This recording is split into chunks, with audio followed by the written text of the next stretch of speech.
I remember the morning I woke up and realized that love had left in the night. There was no note on the pillow, no warning whispered in the dark, no gradual fading that might have prepared my heart for the emptiness that waited. Just silence, the kind that fills rooms where laughter once lived, the kind that echoes in spaces that used to vibrate with the sound of another's breathing beside your own. Perhaps you know this silence too, the deafening quiet that follows when someone who was woven into the fabric of your days suddenly unravels themselves from your life. The hollowness of routines that were once shared and now are walked alone. They say that time heals all wounds, but they never mention how time itself changes when your heart has been left behind, how seconds stretch into eternities, how nights become endless territories of memory, how the simplest moments become minefields of remembering. My sister, I see you there, standing in the doorway of what was, looking out at what must now be. I see how your fingertips still reach for a hand that's no longer there, how your lips still form words meant for ears that can no longer hear them, how your body remembers a closeness it can no longer claim. Today, I want to walk with you through this landscape of unexpected absence, not to rush your healing, not to deny your pain, but to whisper to you what I have learned through my own seasons of love's leaving. That the heart that breaks open can contain far more than the heart that never risked breaking at all. There is a particular kind of silence that follows love's departure. Not the peaceful quiet of solitude that restores the soul, not the contemplative stillness that brings wisdom, but a silence that seems to have weight and substance, a presence made of absence. I remember how it filled every corner of my home after he left, how it followed me from room to room like an unwelcome shadow, how it seemed to swallow ordinary sounds, the ticking of clocks, the hum of the refrigerator, the distant calls of birds outside my window. You've felt this silence too, haven't you? The strange hush that falls over your world when someone who filled it with their voice, their laughter, their sighs and whispers is suddenly gone. The silence that makes you turn on televisions and radios not to hear the programs, but simply to push back against the void their absence has created. It's a silence that makes you aware of sounds you never noticed before, the creak of floorboards beneath your solitary footsteps, the sound of your own breathing in an empty room, the soft thud of your heart continuing its faithful rhythm, despite feeling as though it should have stopped when they walked away. This silence has a texture to it. Sometimes it feels like fog, thick and disorienting, making familiar landscapes suddenly strange. Sometimes like glass, transparent but impenetrable, separating you from a world that continues its noisy business while you stand muffled in your private stillness. Sometimes like water, threatening to fill your lungs if you don't remember to keep breathing. And in this silence, memories grow louder, the sound of their key in the lock, the particular way they called your name, the cadence of their laughter that once was the soundtrack to your shared days. These remembered sounds echo in the silence until you find yourself straining to hear them again, turning quickly toward phantom noises that exist only in the chambers of memory. My sister, I want you to know something about this silence. It speaks the truth of your love. The depth of this quiet is the measure of the space that person occupied in your life. The ache of it honors what was real between you. The emptiness testifies to what was once full. We are taught to fear silence, aren't we? To fill it with noise and distraction, to run from its confrontation. But what if this particular silence, this absence that follows love's departure, has something to teach us? What if it is not merely emptiness, but a sacred space where the soul begins its necessary work of understanding what has been lost? There is wisdom to be found in allowing yourself to sit in this silence, not forever. No, that would be surrender to despair, but for a time, to let it speak to you of endings and beginnings, to let it reveal what remains when what you thought was essential has gone. In the early days after he left, I fought against the silence. I filled my home with voices of friends, with music played too loudly, with the meaningless chatter of television shows I didn't watch. I talked to myself just to hear a human voice. I slept with the radio on because I couldn't bear to fall asleep in that pressing quiet that reminded me no one was breathing beside me anymore. But gradually, I began to understand that running from this silence was running from my own healing.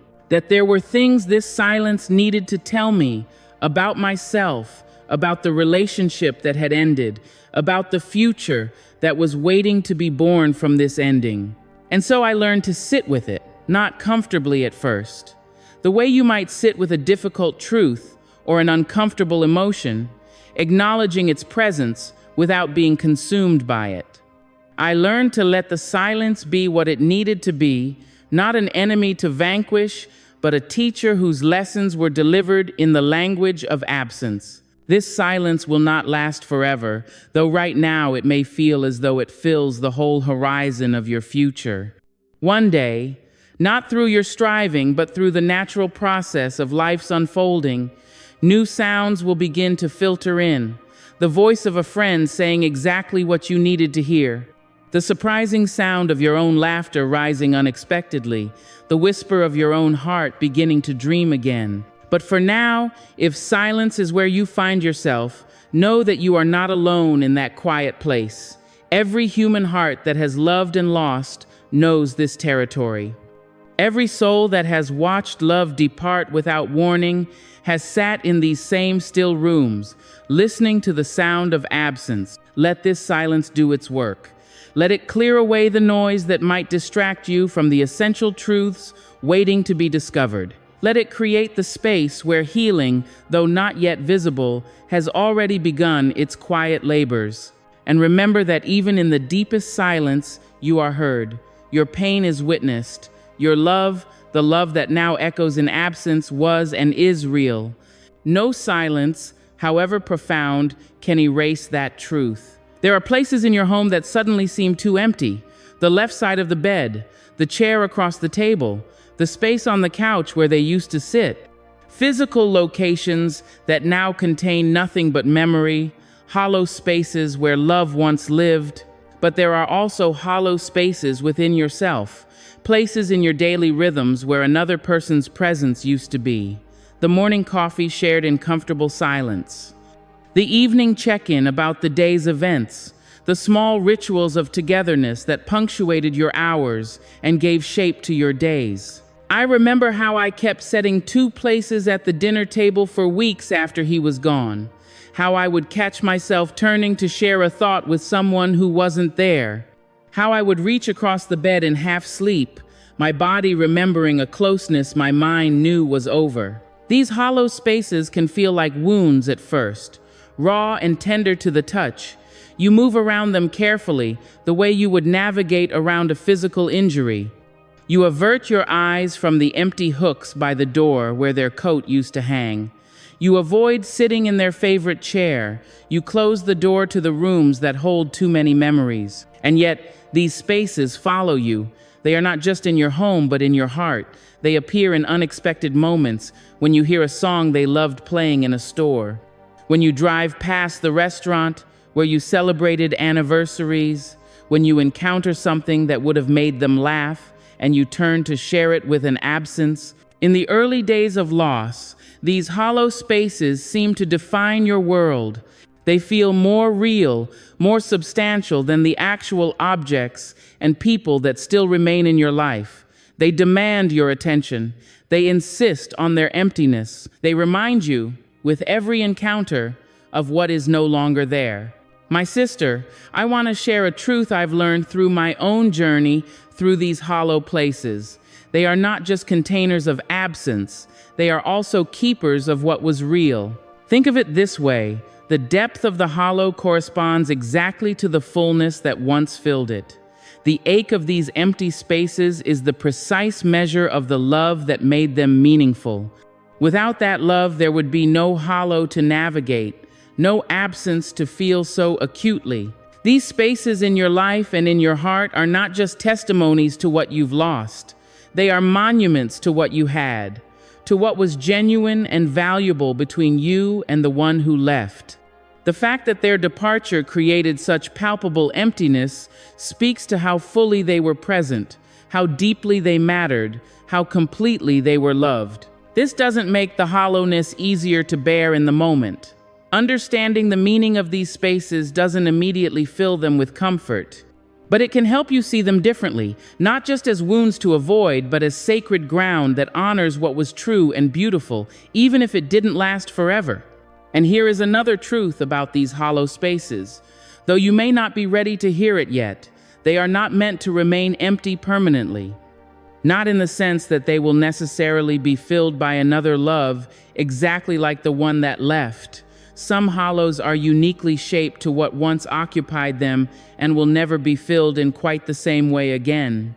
But these spaces, both in your environment and in your heart, were made to contain life, to hold meaning, to shelter something of value. And though it may be impossible to imagine now, the day will come when these hollows begin to transform. Not erasing the memory of what they once held, but creating room for new experiences, new meanings, new ways of being in the world. I remember the first time I realized I had sat in his chair without noticing, without feeling the pang of absence that had accompanied that action for so long. How I had used his favorite coffee mug one morning without the ritual of remembering. How, little by little, the spaces he had left behind were becoming simply spaces again, not filled exactly as they had been before, but no longer defined solely by his absence. This transformation happens not through forgetting, but through living, not through denying what these spaces once held, but through allowing them the natural evolution that all things undergo with time. The hollow places don't disappear. They become integrated into the landscape of your life. They become part of the geography of your heart rather than wounds that never heal. For now, be gentle with yourself as you navigate around these empty spaces. Don't force yourself to face them before you're ready. Don't pretend they don't exist. Don't rush to fill them with poor substitutes or distractions that only mask their presence temporarily. Instead, acknowledge them for what they are, testaments to love that was real enough to leave a mark. Evidence that your heart was brave enough to make room for another soul, even without guarantees. Proof that you are capable of the kind of connection that, even in its absence, continues to shape the contours of your days. These hollow spaces where love once lived are not your enemy. They are not a failure. They are not a judgment on your worthiness of lasting love. They are simply part of the geography of a heart that has known both fullness and emptiness, a heart that, despite everything, has not forgotten how to hold what matters most dearly. There is a particular loneliness in carrying a wound that leaves no visible scar, a heartbreak that doesn't show on medical tests, a pain that doesn't grant you the societal permission that comes with visible suffering. The world has rituals for certain kinds of loss, black clothes for mourning death, casseroles delivered to homes where illness has struck, sympathy cards for officially recognized tragedies. But when love departs unexpectedly, when the person who was your world simply chooses to exist in a world without you, the rituals are less clear, the timeline for healing more ambiguous, the social acknowledgement often inadequate to the depth of the wound. I remember returning to work a week after he left, my body moving through familiar motions while my heart lay shattered inside my chest. I remember the casual greetings in hallways, "How are you?" and the expected response, "Fine, thanks," when the truth was so far from fine that the word felt like a foreign language on my tongue. I remember the well-meaning friends who grew impatient with my grieving. "It's been months," they would say. "You need to move on." As if healing followed a timetable, as if the heart could be rushed through its necessary seasons of sorrow, as if the invisible wound should close on a schedule convenient for those who didn't have to feel its pain. Perhaps you know this experience too. The sidelong glances when you can't maintain the cheerful facade. The invitations that stop coming because your sadness makes others uncomfortable. The advice to get back out there when you can barely find the energy to get out of bed. The suggestion that this loss is somehow less legitimate than others because it came through choice rather than chance, through walking away rather than being taken. My sister, I want you to know something I wish someone had told me. Your wound is real. Your pain is valid. The absence of external markers doesn't make your suffering any less profound. The invisible nature of your loss doesn't make it imaginary. When love leaves unexpectedly, it creates a particular kind of injury, one that affects your sense of reality, your trust in your own perceptions, your faith in the meanings you assign to shared moments and promises. It's not just the loss of another person, it's the loss of the story you thought you were living, the future you believed was being written together, the understanding you had of your own place in the world. This invisible wound affects everything, though others may not see it. It changes how you move through your days, how you approach new connections, how you interpret kindness or withdrawal from others, how you understand your own worth and lovability. It alters your relationship with trust, not just of others, but of yourself and your own judgment. And because this wound isn't marked by the visible signifiers of suffering that society recognizes, you may find yourself questioning its legitimacy, wondering if you're overreacting, asking yourself if you should be over it by now, doubting the depth of your own pain because others seem to doubt it. Let me say this clearly, you are not overreacting. Your grief is not exaggerated. The time your heart needs to heal is the exact time it needs, no more, no less. And that timeline belongs to no one but you. In some ways, the invisible wounds can be the most profound, precisely because they go unacknowledged by the world around us. Because they force us to question not just our experience, but our right to have that experience. Because they ask us to heal without the support structures that society readily provides for more recognized forms of loss. But here is what I've learned about these invisible wounds. They can only truly heal when we ourselves acknowledge their reality, when we stop minimizing our pain to make others comfortable, when we honor the depth of our loss without apology, when we give ourselves permission to heal in our own way, on our own timeline, regardless of whether others understand or approve. This doesn't mean dwelling endlessly in grief or using pain as an identity. It doesn't mean refusing to move forward or blaming every future challenge on past hurts. It simply means recognizing that what happened to you matters, that the love that left without warning carved something significant from your life, that the absence created is worthy of your grief. And it means finding the people, even if they are few, who can see your invisible wound without needing physical evidence, who can honor your experience without trying to rush you through it, who can sit with you in the shadow places without constantly dragging you toward a forced light. I found those people eventually, not the ones who told me to just get over it or who grew tired of my sadness, but the ones who asked how I was doing and waited for a real answer, the ones who remembered the significant dates without being reminded. The ones who understood that healing isn't linear, that good days would be followed by hard ones, that progress wouldn't look like a straight line forward. These people became witnesses to my invisible wound. Not to fix it, because some experiences change us in ways that can't be undone, but to confirm its reality. To remind me that I wasn't imagining the depth of my loss or the complexity of my healing. To assure me that the timeline for mending a broken heart belongs to the heart itself, not to the expectations of a world uncomfortable with authentic pain. My sister, as you carry your own invisible wound, I invite you to become its first and most important witness. To place your hand gently over your heart and say, I see you, I feel you, I acknowledge the reality of this pain. To give yourself the validation that the world may withhold. To be the compassionate observer of your own experience. This self-witnessing is not self-pity, it is not wallowing. It is the foundation of genuine healing, the honest recognition of what is, without minimization or exaggeration.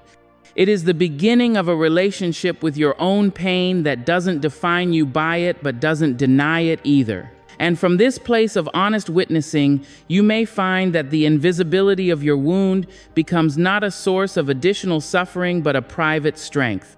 A depth of understanding that those who haven't traveled through similar territory cannot access.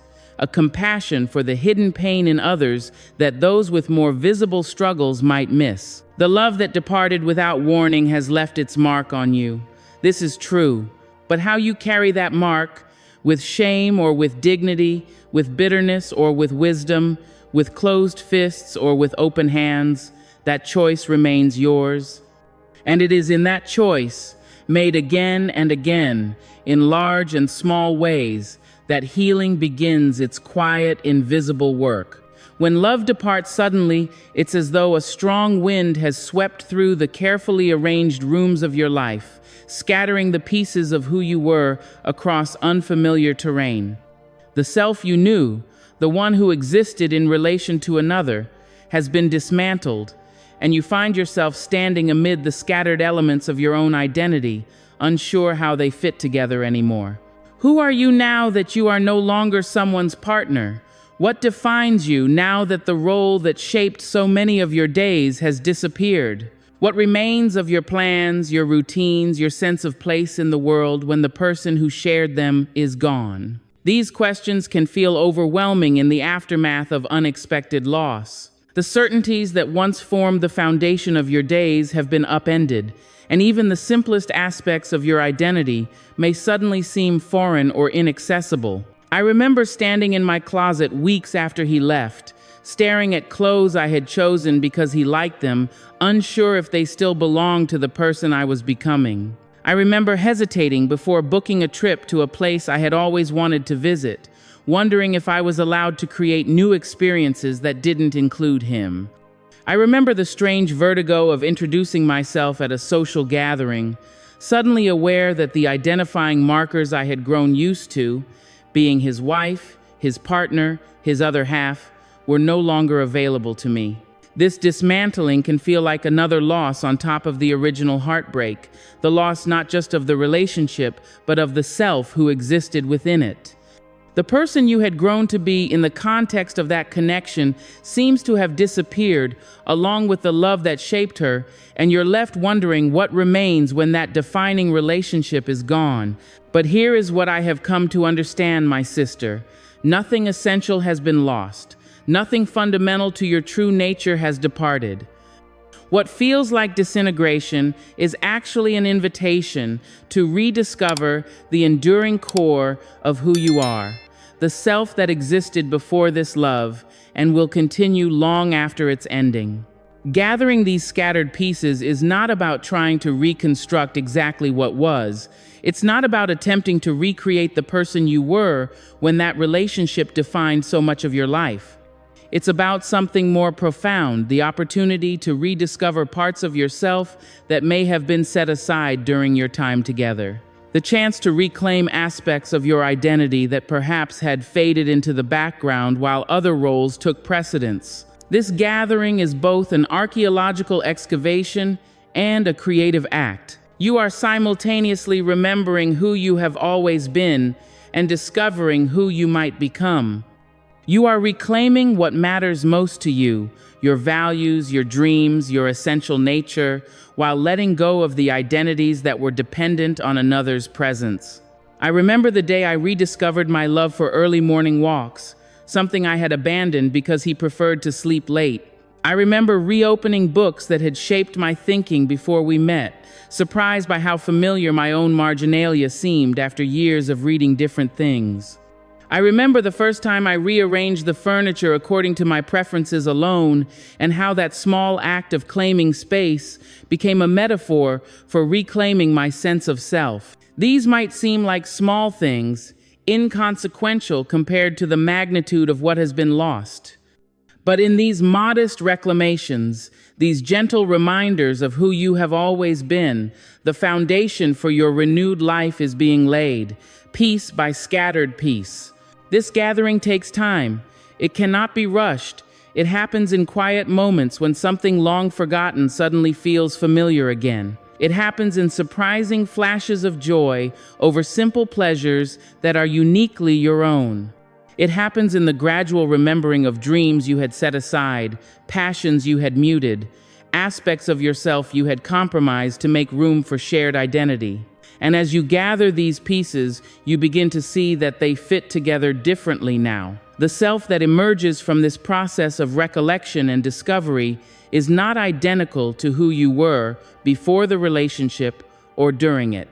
This new configuration of your identity incorporates the growth, the wisdom, the changes that came through loving and losing. It honors what was valuable in what you shared while creating space for what wants to be born now. My sister, this gathering of scattered pieces is sacred work. It is not secondary to the process of healing, it is healing itself. It is the soul's way of ensuring that nothing truly essential is lost when love departs. It is your heart's commitment to your own continuity, your own worthiness, your own capacity to integrate even this difficult chapter into the ongoing story of your life. As you do this work of gathering, be gentle with yourself. Some days you will find pieces that bring joy, rediscovering an old passion, remembering a strength you had forgotten, feeling a flash of your own resilience. Other days you will encounter fragments that still carry pain, memories that catch you by surprise, hopes that feel permanently broken, dreams that seem impossible to revive. Welcome all of it. The joy and the sorrow, the rediscovery and the grief, the familiar and the utterly new. All of these elements belong in the mosaic you are creating, a life that honors what has been while making space for what is yet to come. And know this, in the patient work of gathering these scattered pieces, you are not just reconstructing an identity. You are demonstrating a profound truth that the departure of love may have temporarily obscured, that you have always been whole in your own right, that your worth was never dependent on another's presence, that the essence of who you are remains undiminished, even when relationships end. The scattered pieces are not evidence of your breaking. They are proof of your capacity to begin again, to gather what matters most, and to create from it a life that may be different from what you imagined, but is entirely, authentically yours. There comes a time in the journey through heartbreak when the first violent storms of grief begin to subside, when you can move through most days without feeling as though you're bleeding internally, when the person who left is still absent, but that absence has somehow shifted from an acute, unbearable pain to a presence of its own kind, a negative space that has taken on form and substance in your life. This is when you begin to learn the delicate art of dancing with absence, not filling it, not erasing it, not pretending it isn't there, but finding a way to move with it, around it, through it, incorporating it into the choreography of your days without allowing it to lead. I remember when this shift began for me, the morning I woke up and realized I had slept through the night without reaching across the empty side of the bed. The evening I cooked a meal for myself, not a hasty sandwich eaten standing at the counter, but a proper dinner, set at the table, prepared with care for myself alone. The weekend I rearranged the furniture not to erase the memories of what had been, but to create a space that acknowledged both what was lost and what remained. These were not moments of forgetting. They were not betrayals of what had mattered. They were the first tentative steps in a new dance, one that acknowledged absence as a reality while refusing to make it the center of everything. Learning to dance with absence doesn't mean pretending the loss never happened. It doesn't mean filling every moment with distraction so you never have to feel the empty spaces. It means developing a different relationship with what isn't there, one that allows you to continue moving forward without denying what has shaped you. This dance takes many forms. Sometimes it looks like creating new rituals to replace the shared ones that no longer exist, not to erase the memory of what came before, but to honor your continuing need for meaning and structure. Sometimes it looks like returning to places you once visited together, allowing the memories to surface, but not letting them define your new experience of that space. Sometimes it looks like speaking honestly about your loss when it feels right, and choosing privacy when that serves you better, no longer feeling compelled to either hide your history or to lead with it in every interaction. This dance requires a delicate balance. Lean too far in one direction, and you risk denying the reality of your loss, pushing ahead as if nothing significant has happened, building a life on the unstable foundation of unacknowledged grief.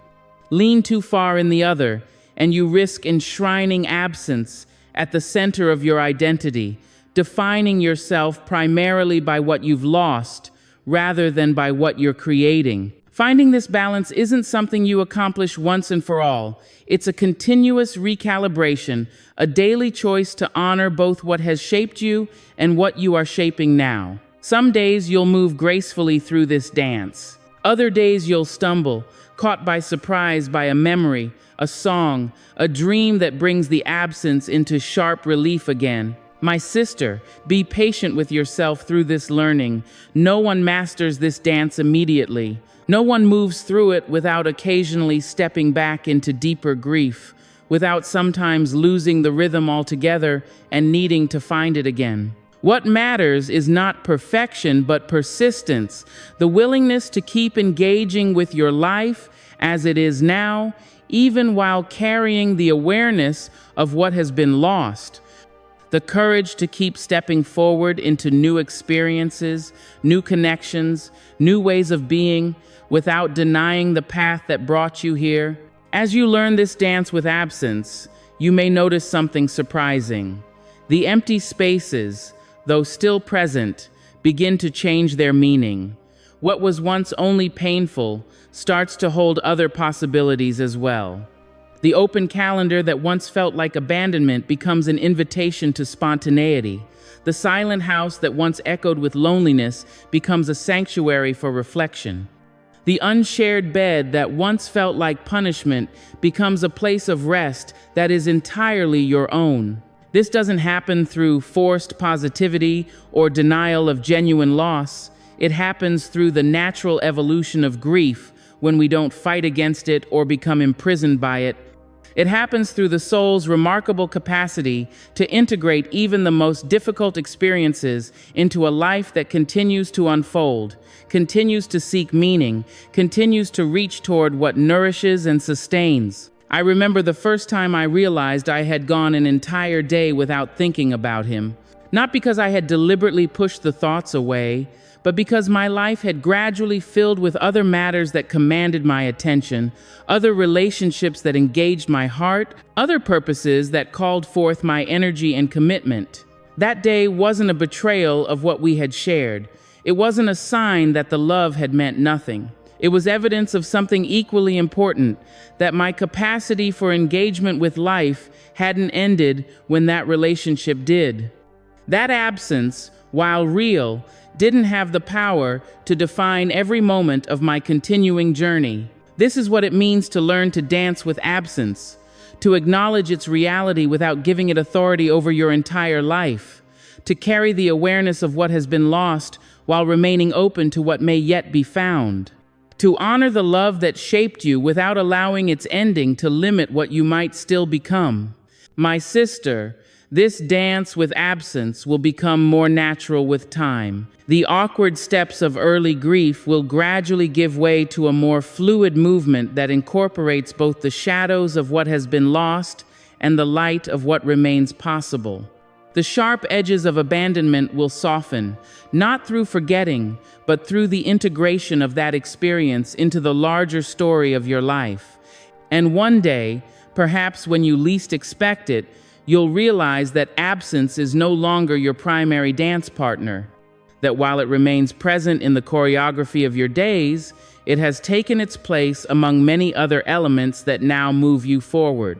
Hope, curiosity, creativity, new connections, rediscovered passions, dreams that belong entirely to the future rather than the past. This doesn't erase what has been lost. It doesn't deny the significance of the love that departed. It simply affirms a truth that can be hard to believe in the midst of heartbreak, that your capacity for meaningful life is larger than any single loss, no matter how profound. That absence, while powerful, doesn't have the final word on who you are or what your life will hold. The dance continues, and you, my sister, are still very much alive within it. There will come a morning, impossible to imagine now perhaps, when you will wake with a sense of possibility that has nothing to do with who has gone and everything to do with who remains. A morning when your first thought isn't of absence but of presence, your own presence, fully alive in a world that still holds beauty, meaning, and connection. This isn't something you can force or manufacture. It isn't something you achieve through positive thinking or determined forgetting. It arrives in its own time, like the natural turning of seasons, like the quiet unfurling of leaves after winter, like the gradual return of light after the longest night of the year. I remember the first time I felt it, this remembering how to bloom. I was walking alone on a spring afternoon, not thinking of anything in particular, when I noticed a flowering tree I had passed 100 times before but had somehow never really seen. The delicate blossoms against the blue sky struck me with such unexpected beauty that I stopped in my tracks, breath caught in my throat, suddenly aware that my heart was responding with something that felt remarkably like joy. It wasn't that I had forgotten the love that had left.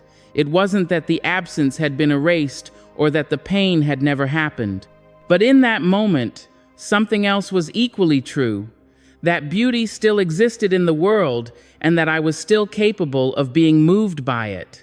That the part of me that could appreciate, could wonder, could feel alive in the present moment had not, after all, departed with the one who left. This is what it means for your heart to remember how to bloom. Not that loss is forgotten, but that it no longer defines the entire landscape of your emotional life. Not that the past is erased, but that it takes its place as part of your story rather than its conclusion. Not that pain disappears, but that joy, wonder, hope, and possibility find their way back into the garden of your days, growing alongside the awareness of what has shaped you. This remembering happens gradually, in small moments you might not even recognize as significant when they occur. The first time you laugh without self-consciousness since the leaving. The morning you wake up and realize you've been thinking about the future with curiosity rather than dread.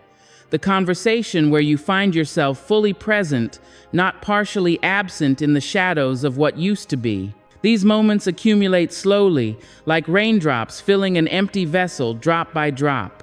No single one of them transforms everything. But together, over time, they create a subtle shift in your relationship with your own life. From surviving to living, from enduring to engaging, from merely continuing to genuinely becoming. My sister, this blooming cannot be rushed. Just as you cannot force a flower to open before its time, you cannot compel your heart to move at a pace that isn't authentic to your own healing. Some hearts remember how to bloom within seasons. Others take years. Some unfold their new petals gradually. Others seem to burst open suddenly after long dormancy. There is no right timeline, no correct pace, no universal schedule that all broken hearts must follow to be considered properly healed. Your blooming will happen in its own way, in its own time, according to the particular alchemy of your unique spirit and circumstances. What matters is not how quickly it happens, but that you remain open to its possibility, that you don't mistake the winter season of grief for a permanent climate, that you don't conclude, in the depths of loss, that your heart has permanently lost its capacity for renewal. The love that departed without warning has shaped you, yes. The pain of that leaving has changed you, undoubtedly. But these experiences, powerful as they are, do not have the authority to determine that your heart can never bloom again. They do not get to declare what is possible for the rest of your life. Only you can decide what meaning to make of this chapter in your story. Only you can choose whether to define yourself primarily by what has been taken or by what remains available.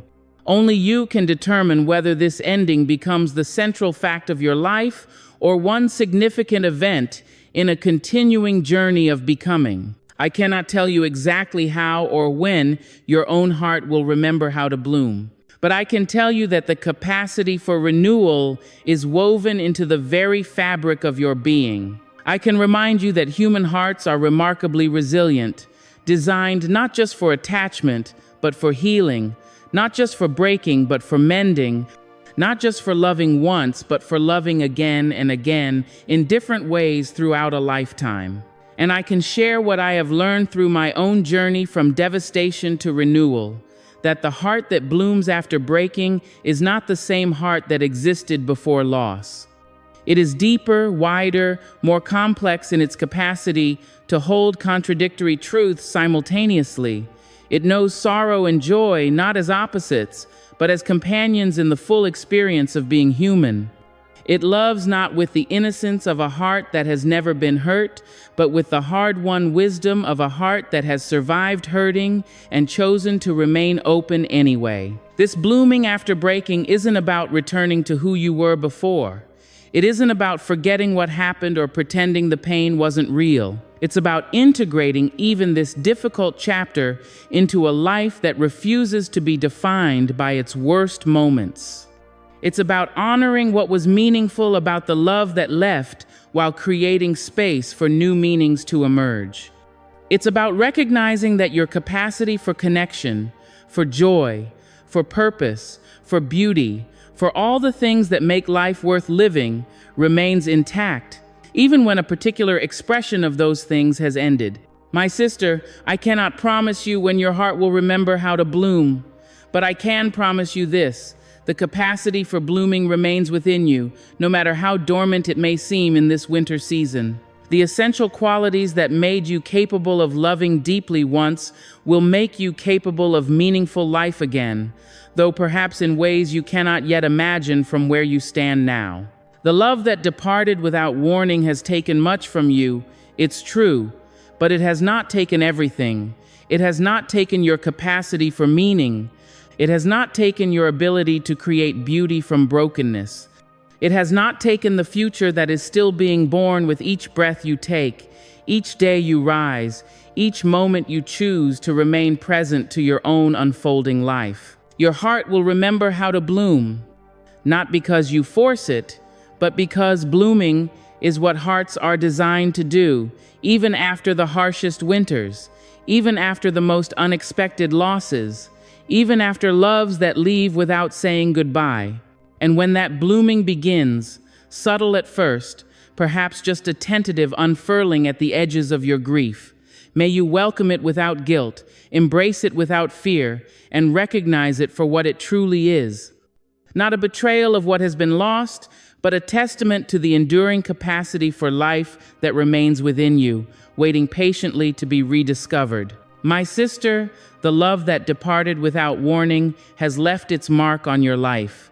This is true and will always be true, but it is equally true that you are more than what has happened to you.